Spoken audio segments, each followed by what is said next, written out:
Au nom de Jésus-Christ. Amen.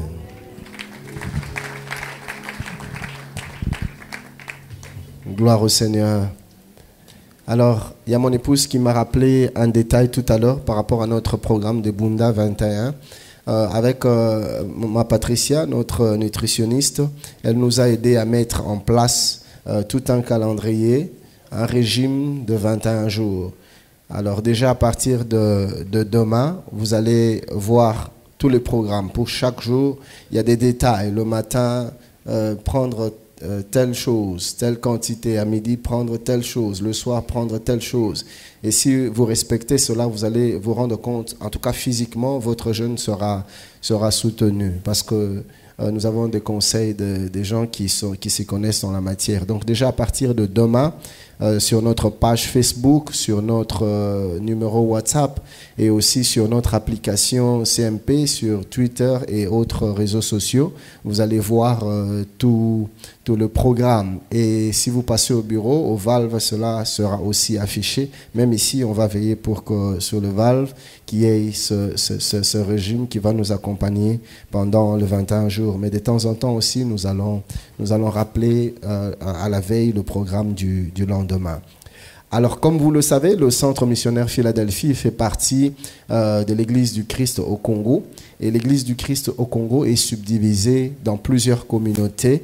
Et la communauté plutôt à laquelle nous appartenons, c'est les Assemblées de Dieu. Et ici, au Congo, les Assemblées de Dieu ont une certaine organisation.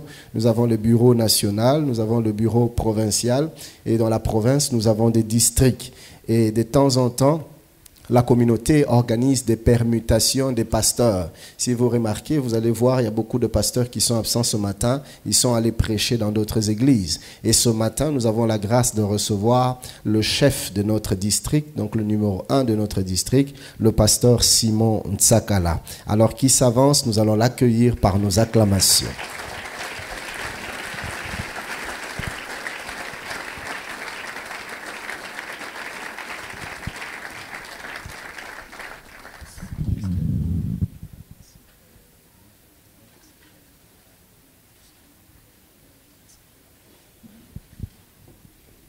Amen.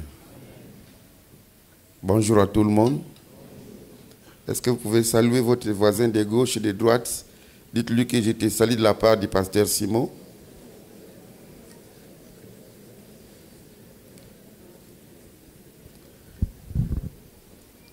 Merci beaucoup, Papa Ken, pour l'accueil. Comme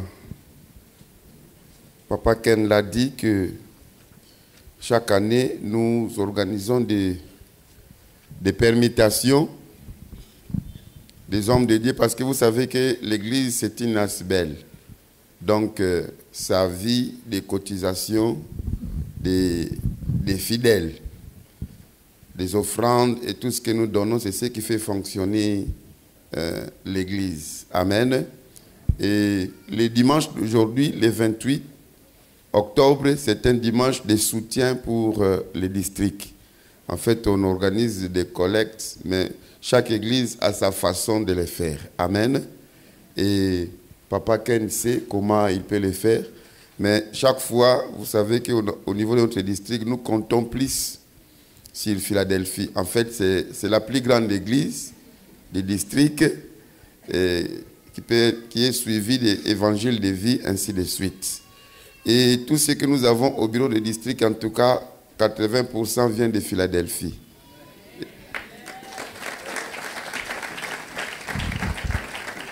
Des chaises, des matériels qu'on utilisait, et quoique la plupart sont tombés en panne, des ordinateurs, et photocopies, et ainsi de suite. Vous savez, on ne peut pas, on n'aime pas faire des travaux des églises au-delà des bureautiques de la cité, parce que des fois on traite des problèmes un peu sérieux et la discrétion demande que vous puissiez avoir vos propres matériels.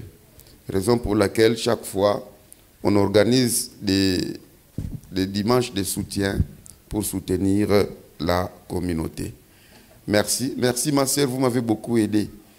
Vraiment, je suis arrivé en retard, j'ai beaucoup regretté. Mais avant de partir, n'oubliez pas de me dire, si vous n'êtes pas diabétique, mais le médecin vous dit qu'il faut toujours contrôler votre sucre, comment nous allons faire les gènes? Hein? Parce que je ne me suis pas retrouvé quand vous avez dit la liste des gens qu'il ne faut pas gêner. Parce qu'il a dit qu'il faut gêner autrement. Est-ce que je suis dans cette catégorie ou... Merci beaucoup. Amen.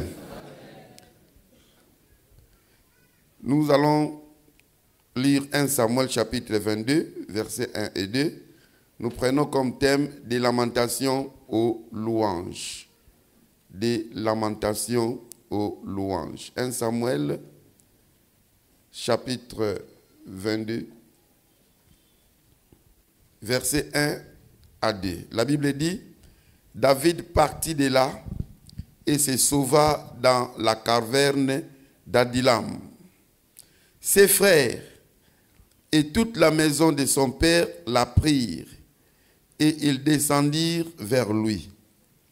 Tous ceux qui se trouvaient dans la détresse, qui avaient des créanciers ou qui étaient mécontents, se rassemblèrent auprès de lui et il devint leur chef. Ainsi se joignirent à lui environ 400 hommes. Amen. Des lamentations aux louanges. Ce matin, je suis venu consoler quelqu'un qui est bloqué dans tous les domaines de la vie. Les études parfois ne marchent pas, dans le domaine du mariage, dans le domaine des affaires, tout est bloqué et il ne sait pas comment il peut s'en sortir. Il se retrouve entre les quatre murs. Je suis venu te dire qu'il y a une issue pour toi. Alléluia. Bien-aimés dans le Seigneur, ce matin, encore le Seigneur veut nous dire que c'est possible que nous sortions des difficultés. C'est possible que nous sortions des moments de crise que nous pouvons connaître dans la vie grâce à notre Seigneur Jésus-Christ. Amen. Des lamentations aux louanges. Des lamentations, ce sont des plaintes et des gémissements. Les plaintes, c'est lorsque quelque chose ne va pas, on commence à se plaindre. Et souvent, on formule des plaintes, on envoie au parquet, dans des institutions judiciaires pour trouver justice ou pour trouver gain de cause, pour trouver réparation. C'est lorsqu'il y a un ça ne va pas. Et il y a des gémissements. Les gémissements ne sont rien d'autre que des plaintes inarticulées. Des plaintes qu'on ne peut pas dire tout haut, mais vous êtes en train de gémir du fond du cœur, vous sentez que ça ne va pas. Alléluia. Alléluia. Tandis que des louanges, ce sont des paroles, ce sont des discours qui font des éloges, soit de quelqu'un, qui vante quelqu'un ou qui remercie quelqu'un pour l'avoir aidé, l'avoir soutenu. Alors, nous faisons des louanges à Dieu lorsqu'il nous a fait du bien. C'est pour cela que David pouvait dire, comment rendrai-je à l'Éternel tous ses bienfaits envers moi? Amen. Il dit que mon âme loue l'Éternel et n'oublie aucun de ses bienfaits. Tout ça sont des paroles de reconnaissance de David parce qu'il reconnaît que le Seigneur a beaucoup fait dans sa vie. Amen. Le verset que nous venons de lire de 1 Samuel, chapitre 22, du premier au verset, ces versets sont très importants dans la vie de David. Dans ces passages, nous voyons que David a connu ce que nous pouvons appeler une éclipse dans sa vie. C'est-à-dire que la vie de David a basculé. La vie de David a basculé du moment, il est passé des moments très difficiles, des moments très compliqués de sa vie, et le Seigneur l'a secouru.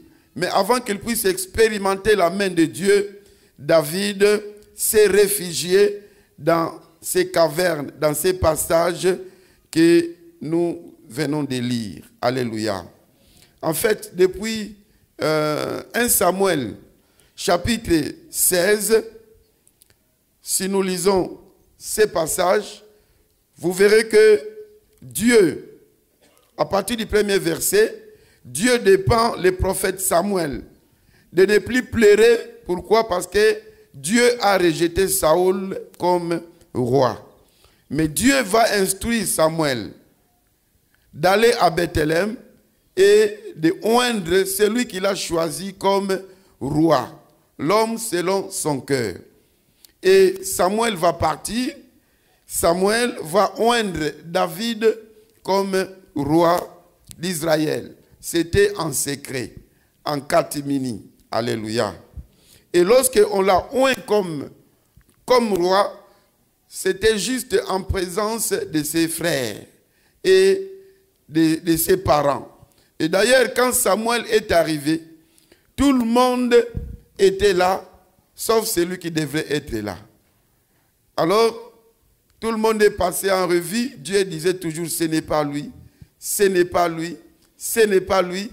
Et tout le monde était passé, mais David n'était pas là. Mais Samuel s'est dit que Dieu ne peut pas se tromper. Si Dieu a voulu que je puisse arriver ici, c'est que certainement, il doit y avoir quelqu'un qui devrait être oint ce jour. Et c'est alors que le Père va se souvenir de David qui était en brousse, en train de paître les troupeaux. Quelqu'un qui était négligé dit que oui, c'est vrai, il y a encore un petit là, mais il n'est pas sur place. Certainement, le Père se disait que oui, mais par rapport à devenir roi, ce n'est pas à lui qu'on peut donner l'onction royale, parce que lui, il ne le mérite pas. Alléluia. C'est ça la grâce de Dieu. La grâce, j'aime le dire que c'est le juste injustice de Dieu. Et la Bible dit que cela ne dépend ni de celui qui veut. Parce que si ça dépendait de Samuel, alors c'est Eliab qui devrait être oint. Amen. Ça ne dépend ni de celui qui veut, ni de celui qui court, mais ça dépend de Dieu qui fait grâce, qui fait miséricorde à qui il veut. Alléluia. Je te dis que si la grâce de Dieu tombe sur toi, ça peut scandaliser d'autres personnes. Je me dis souvent que quand Mephibosheth mangeait à la table du roi, qu'est-ce que Amnon disait, qu'est-ce que Absalom disait? Quand ils étaient assis, ils voyaient quelqu'un venir avec ses béguilles, brou, brou, brou. Alors, ils se disaient, mais c'est un messieurs qu'on est allé ramasser quelque part. Oh non, ce n'est pas son affaire, c'est un problème de grâce. Alléluia. Bien-aimé, au verset 13, David est oint comme roi. Mais comment David peut le matérialiser? Parce que c'était en catimini. Bien-aimé, je pense que si c'était moi, j'allais faire des banderoles. Que Simon, roi d'Israël, confirmé par l'homme de Dieu Samuel, en présence de mes frères et même de mes parents. Et pour tout le monde lise que c'est moi qui devrais remplacer Saül. Mais bien-aimé, David ne l'a pas fait. Et le texte nous fait voir qu'après l'onction royale, David est rentré en brousse. Alléluia. Mais l'onction qu'il a reçue est restée. Amen. Beaucoup de gens tels que vous êtes là, ils ont déjà l'onction, je ne sais pas. Peut-être parmi nous, quelqu'un a l'onction d'être président, peut-être l'onction d'être sénateur, l'onction d'un député, l'onction d'un PDG. Ça y est là. Et quand Dieu te voit, il te voit comme il voyait Jérémie dans les bas âges. Dieu voyait un prophète, mais sa mère voyait un bébé. Alléluia. Aux yeux de Dieu, il connaît qui tu es, un général, un major, je ne sais pas moi, un professeur de l'université, la femme d'un ministre, la femme d'un PDG. Mais bien aimé, l'onction était avec lui. Mais malgré son onction, David est rentré. Pète les troupeaux de son père. Mais cette onction va exploser un jour. Cette onction va trouver des circonstances qui vont faire exploser pour que David puisse devenir célèbre. Quelle a été l'occasion? C'était le combat entre Israël et les Philistins. Et voilà que Saoul et son armée, y compris les frères de David, vont aller au front. Pendant 40 jours, Goliath défiait l'armée d'Israël. Et quand Goliath s'est levé, tout le monde fuyait. Tout le monde tremblotait. Alléluia. Mais l'onction qui était en David a fait que David soit envoyé par son père pour aller visiter les frères et puisse trouver des choses telles que ça s'est passé et que la colère sainte monte en lui et que David puisse affronter Goliath. Et David a tué Goliath, il a coupé sa tête. Alléluia. Bien-aimés dans le Seigneur, les femmes ont chanté ces jours-là que Saoul a tué ses 1000, David a tué ses 10 000. Alléluia. Alors, David, qui était un homme qui vivait dans l'ombre, est devenu célèbre. Alors, à partir d'ici, David passe un temps un peu où il était à l'aise. Mais ça ne va pas durer longtemps. Ça ne va pas durer longtemps. Mais bien après, David peut-être va même regretter. Ça, c'est moi qui l'ai dit. Peut-être il va regretter pourquoi j'ai tué Goliath. Parce que le fait de tuer Goliath m'a amené beaucoup de complications. Alléluia. David a tué Goliath. Au chapitre 18, versets 1 à 4, nous voyons les bonus qui commencent à venir. David commence à passer de bons moments. 1 à 4, David va avoir d'abord un meilleur ami, Jonathan. Et un meilleur ami qui va lui donner même ses armes, même ce qu'il avait de plus précieux. Ça, c'est la première des choses que David va bénéficier. Deuxièmement, quand nous voyons toujours dans 1 Samuel 18 au verset 7, David va devenir célèbre. Il va devenir un homme populaire. Tout le monde parle de lui. Ce n'était pas tout. David va trouver même un travail chez Saoul. Alléluia. Il va trouver un travail chez Saoul. Il va devenir son porteur d'armes et aussi son intercesseur privé. Donc David pouvait entrer dans la chambre de Saoul quand les mauvais esprits le dérangeaient et jouer à la guitare, chanter pour lui. Et vous savez, tous ceux qui ont la grâce d'approcher les chefs ont toujours été bien traités. Le coiffeur du chef est plus que certains directeurs, vrai ou faux. Son lavandier, son cuisinier, et surtout celui qui chasse les démons pour lui. Amen. Et aussi, il était aussi son garde du corps. Donc, David a trouvé un boulot, un bon boulot au palais royal et à côté du roi. Il pouvait parler avec les rois à tout moment. Amen. Ce n'était pas tout. David va encore former son foyer. Il va se marier avec la fille du roi au nom de Michal, malgré que les conditions, la dot qu'on lui a imposée, pour moi ça apparaît la dot la plus chère du monde. Une dot compliquée à ramener 100 prépuces de militaires philistins. Mais David en a mené double, donc 200.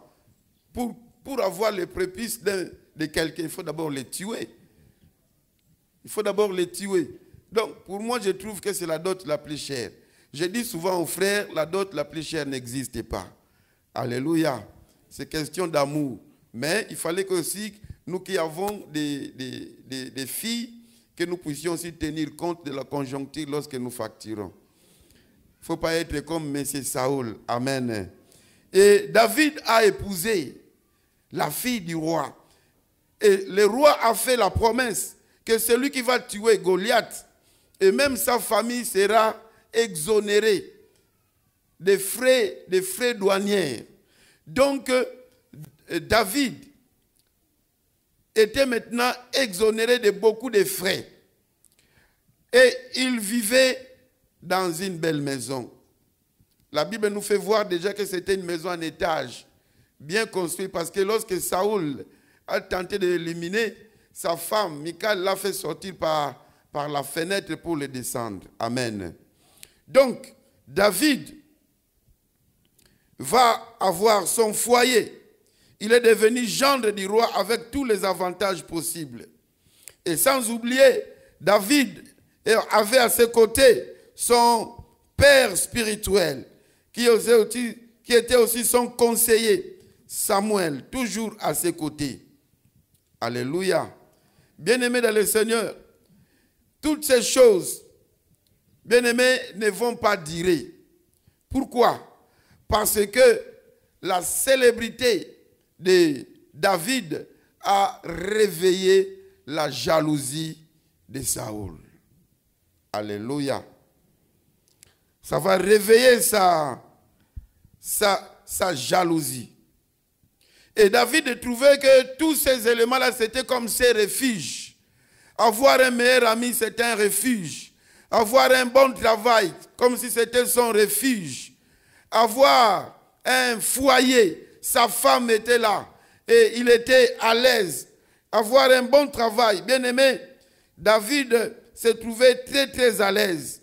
Mais toutes ces personnes, cette célébrité, son travail, son foyer, sa maison, comme je l'ai dit, était comme ses refuges. Alléluia. Mais ça ne va pas faire longtemps. David, juste quelque temps après, va devenir un fugitif. Quelqu'un qui est en train de fuir. Il va là-bas dans la forêt, il va dans la brousse, poursuivi par Saoul. Pourquoi?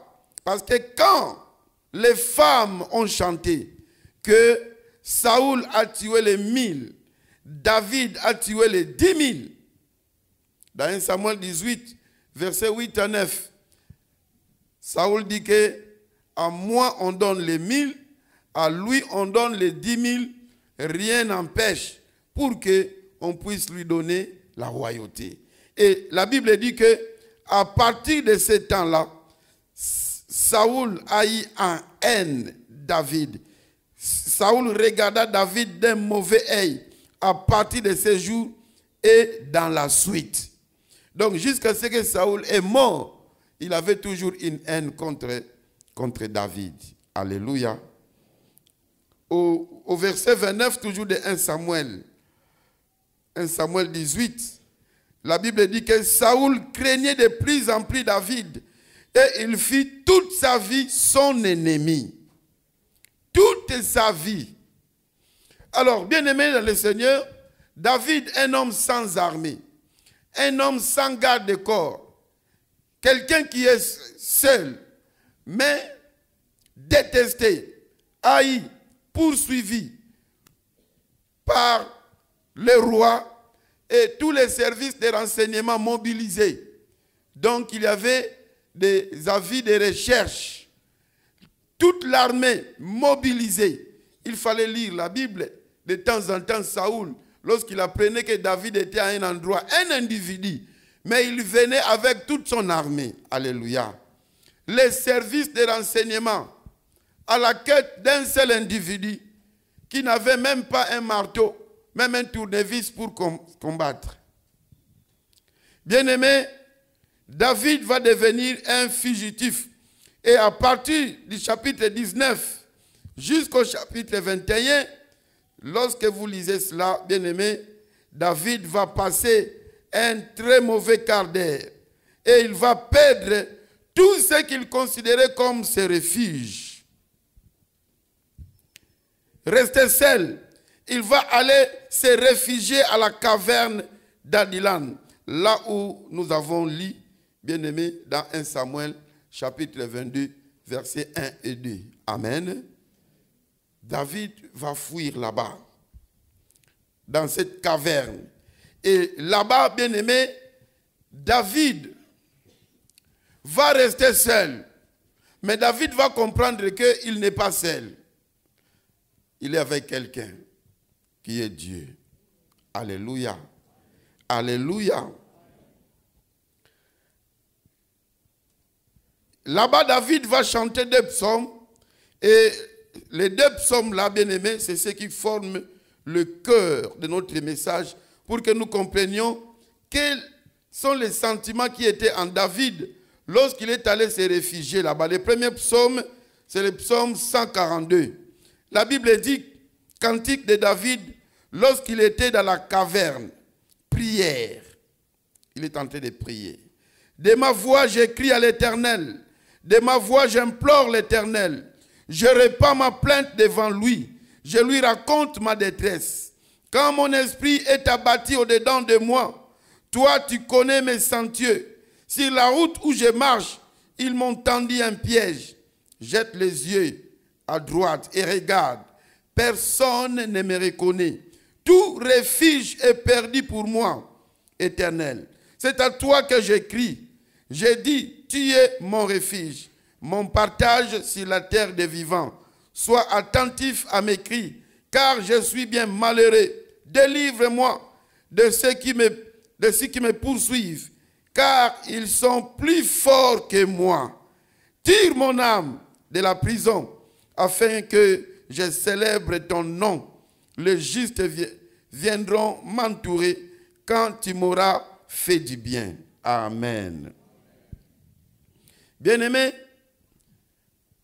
dans ce psaume, David reconnaît avoir perdu tout refuge pour lui. Alléluia.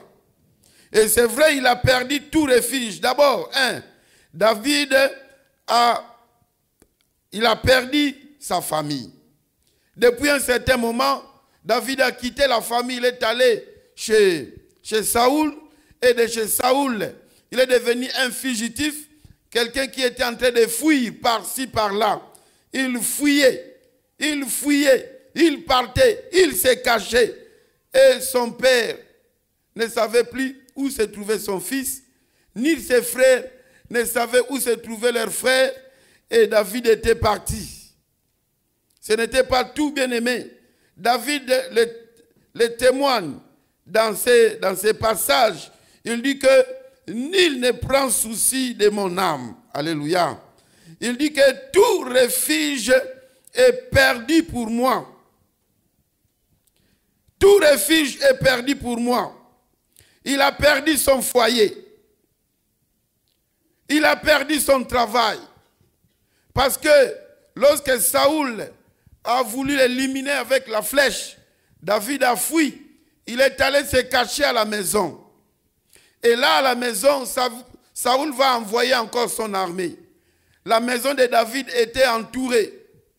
Et sa femme va lui dire que si tu ne te sauves, demain tu seras déjà mort. Alors la femme va faire sauter David par la fenêtre. Alléluia. Il a perdu son foyer et il ne pouvait plus rentrer au boulot parce que le chef cherche à l'éliminer. David est devenu chômeur, mais en train de fuir. Alléluia. Et arrivé à un certain moment, il a perdu son ami. Il ne se sont retrouvés avec Jonathan qu'une fois après l'événement de 1 Samuel 22.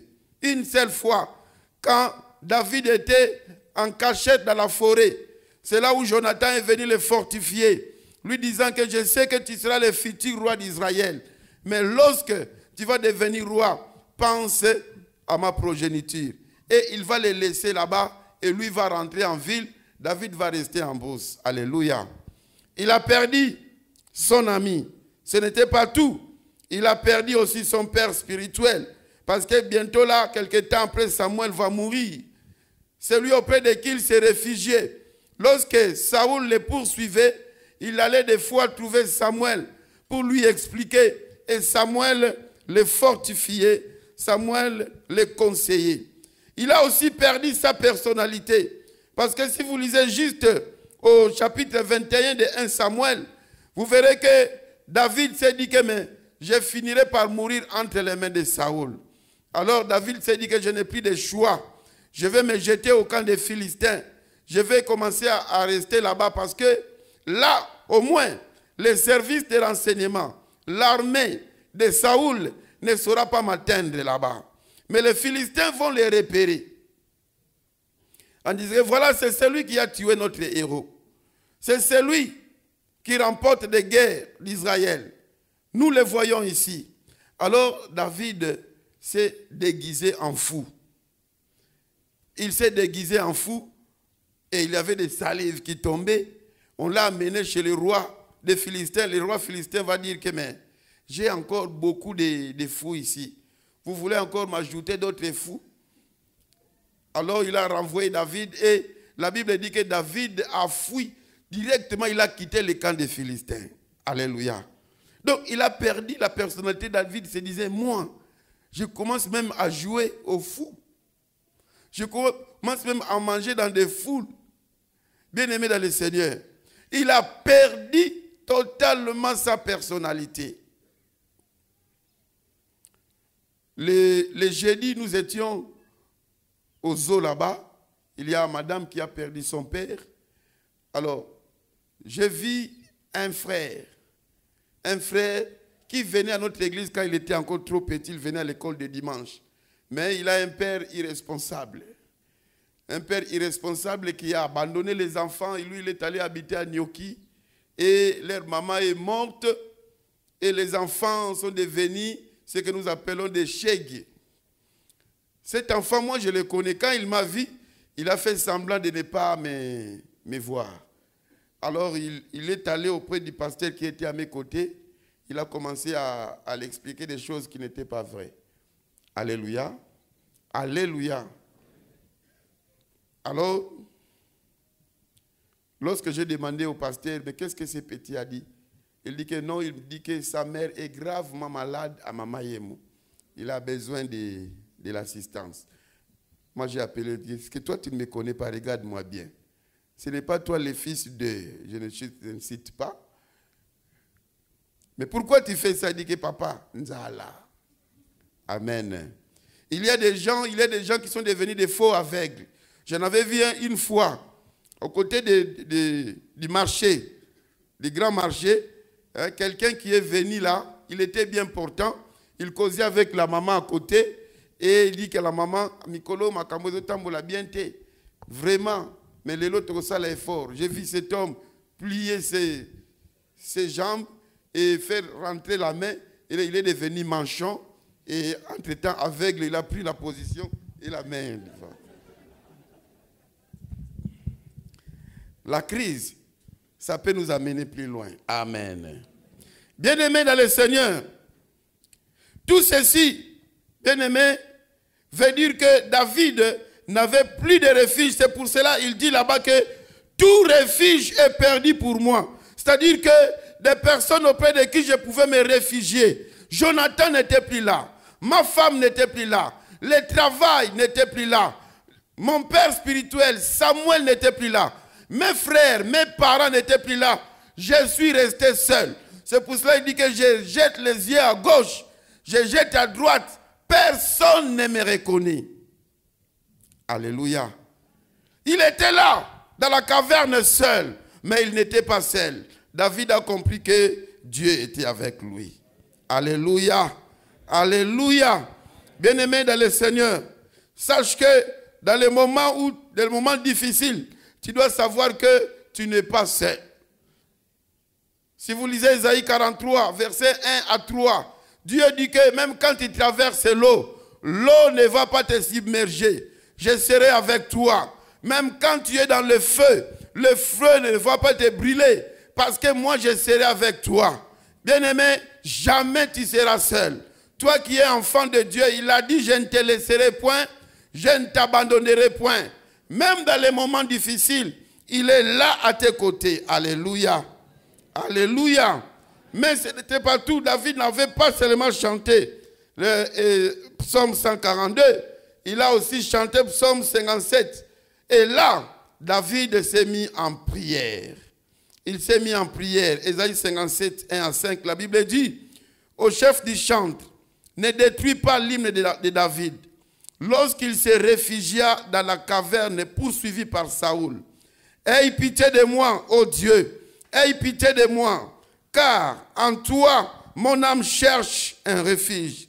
Je cherche un refuge à l'ombre de tes ailes, jusqu'à ce que les calamités soient passées. Je crie au Dieu très haut. au Dieu qui agit en ma faveur. Il m'enverra du ciel le salut. Amen. Tandis que mon persécuteur se répand en outrage, Dieu enverra sa bonté et sa fidélité. Mon âme est parmi des lions.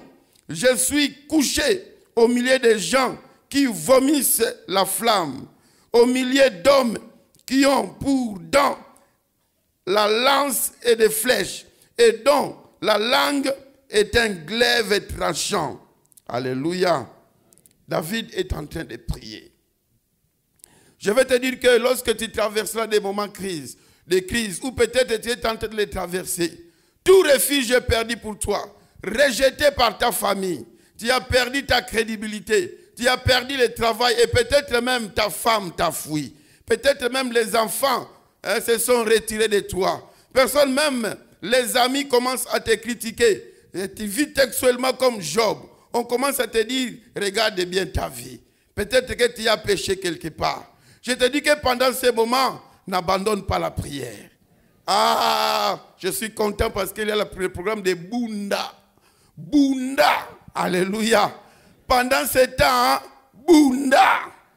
Et je suis en train de dire à quelqu'un qui est en train de traverser ces moments. Ces moments, peut-être tu vis les rejets, tu vis l'abandon, tu vis dans la solitude.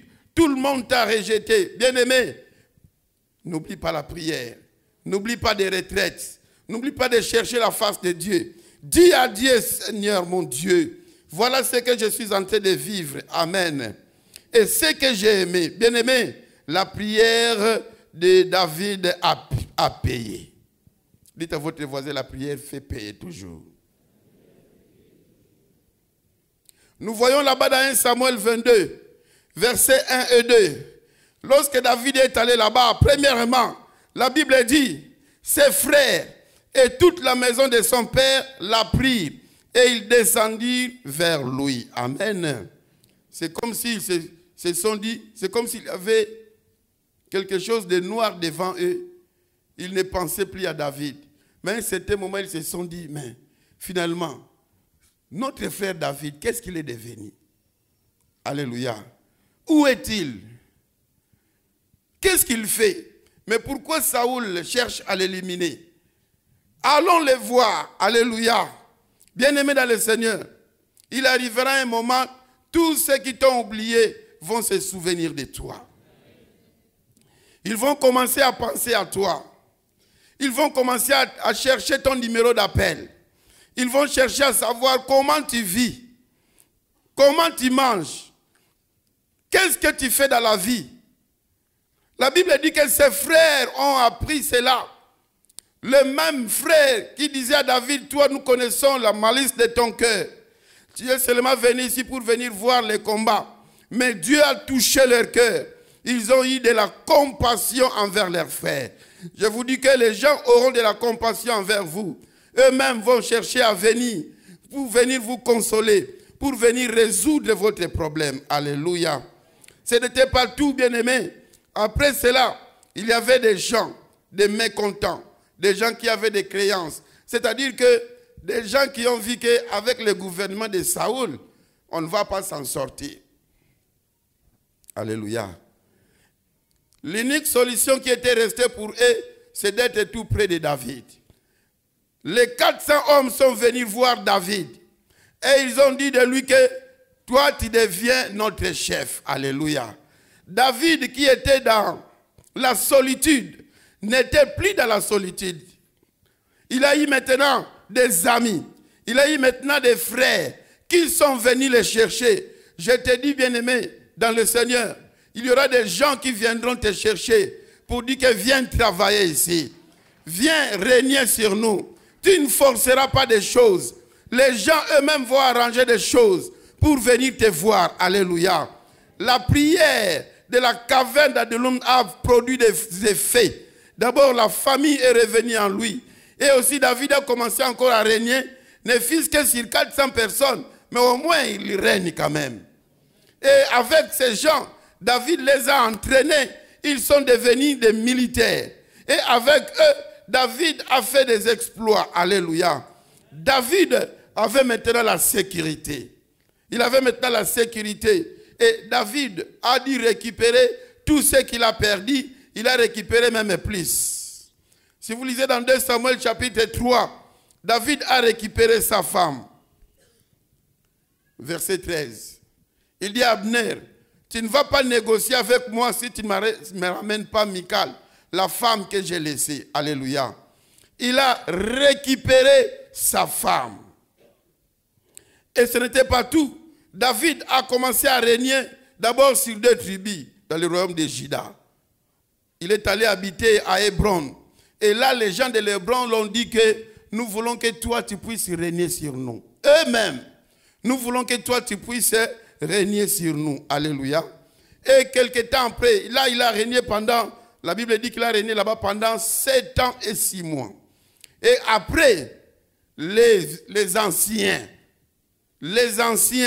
d'Israël sont venus vers les voir pour leur dire que David, autrefois déjà, même quand Saoul était roi, c'est toi qui conduisais les choses. Alléluia.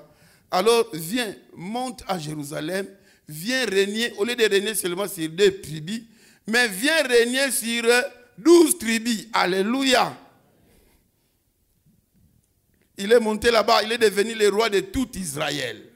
Et là, David, certainement ce jour-là, lorsqu'il est arrivé au palais royal de Jérusalem, quand il est entré, certainement il a dit que Dieu est fidèle. Il a dit que le Dieu de Samuel, qu'il a envoyé Samuel venir me oindre roi, il n'a pas menti. Même si cela a pris du temps, même cela a permis que je puisse traverser des moments difficiles. J'ai pleuré, j'étais resté dans la solitude. Mais Dieu est fidèle. Dieu est fidèle. Il a réalisé ce qu'il a promis. Je suis venu dire à quelqu'un que Dieu est fidèle. Voilà pourquoi si vous lisez les psaumes, vous verrez qu'il y a beaucoup plus, là où on parle de David, il y a beaucoup plus de louanges que de lamentations. Alléluia.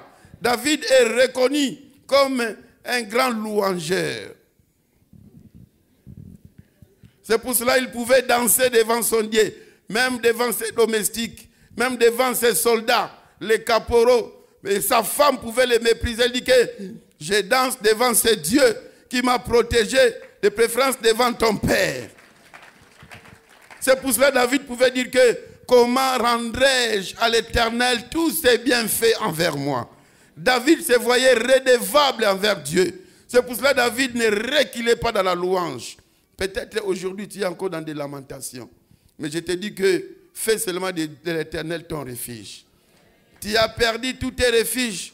Tu comptais sur un frère, mais il est mort. Tu comptais sur un ami, mais il t'a déçu. Tu comptais sur ton père. Tu comptais sur son travail. La société a fermé. Je te dis que mais Dieu n'a pas fermé. Jésus n'a pas fermé. Le papa peut mourir, mais Jésus ne mourra pas. Il vit à jamais. Tu comptais sur quelqu'un, mais lui aussi, il est limité. Il te dit que je le veux bien, mais malgré ça, comprenez mon émotion. Mais Jésus n'a pas d'émotion. Lui, il te donnera. Alléluia. Il n'a jamais été bloqué. Jamais. Il n'a jamais été bloqué. Que je veux bien, mais lui, il le fait toujours. C'est pour cela, quand David a vu qu'il a perdu tous les refuges, il a dit à Dieu, sois mon unique refuge. Je vais te dire que pour passer des lamentations aux louanges, fais de Dieu ton refuge. Je termine, bien-aimés, pour que nous puissions prier. Je vais lire seulement quelques versets de Psaume 34, où David reconnaît qu'il a fait de l'Éternel son refuge et il l'a délivré de toutes ses frayeurs. Psaume 34, versets 5 à 9. J'ai cherché l'Éternel et il m'a répondu. Ah, si vraiment tu cherchais l'Éternel. Pendant ces jours que l'Église est tentée d'organiser pendant cette semaine, je ne sais pas si ça prendra une semaine ou un mois. Bien-aimé, viens chercher l'Éternel, il va te répondre. Il dit qu'il m'a délivré de toutes mes frayeurs. Qu'est-ce qui t'angoisse? Il va te délivrer. Et il garantit en disant que quand on tourne vers lui les regards, on est rayonnant de joie. Et le visage ne se couvre pas de honte. C'est lui qui le dit, il le dit par expérience. Il ne donne pas de théories, mais il dit des choses qu'il a vécues lui-même. Et il a tourné ses regards vers l'Éternel. L'Éternel a fait rayonner son visage de joie. Au verset 7, il dit, quand un malheureux crie, l'Éternel entend et il le sauve de toutes ses détresses. Alléluia. Y a-t-il un malheureux ici qui crie à l'Éternel? Il n'est pas sourd. Celui qui a créé l'oreille, il entend. Alléluia. Il va te délivrer de tes détresses. Il va te délivrer de célibat. Il va te délivrer de chômage. Il va te délivrer de la maladie. Il va te délivrer de tout ce qui t'assaille, de ce qui t'enlève la joie, de ce qui t'enlève l'appétit, de ce qui t'enlève le sommeil. Même si tu es dans une fête, tu n'as pas la joie. Tu vis dans un monde à part. Jésus est là pour te délivrer et pour te sauver de tes détresses. L'ange de l'Éternel campe autour de ceux qui le craignent et il les arrache du danger. Tu es en danger, ta vie est dans l'insécurité, l'Éternel est là. Rentre seulement dans la caverne d'Adilan, implore Dieu, implore Dieu. Dis-toi que, Seigneur, je suis comme David. Maintenant, je suis en train d'appliquer Psaume 57. Éternel, j'ai perdu tout refuge. Maintenant, Seigneur, je regarde à gauche, à droite. Personne ne me reconnaît, mais toi, tu me reconnais quand même. Seigneur, fais quelque chose. Amen. Est-ce qu'on peut aller s'élever pour 1 minute seulement? Nama kambwele kingai mayele nabele lakayo nabele lakayo Yahweh uzanzambe likolo na nyonso na yebyo kosala ukosala na makambo. Jésus, Jésus, na bele la kayo Yahweh, na bele la kayo, na yebike yoko sala, tu agiras, Jésus. Tu es au-dessus de mes problèmes, au-dessus de mes difficultés. Alléluia. Jésus, Jésus, Jésus. Est-ce que tu peux élever la voix? Parle à Dieu. Dis à Dieu. Je sais que toi tu agiras.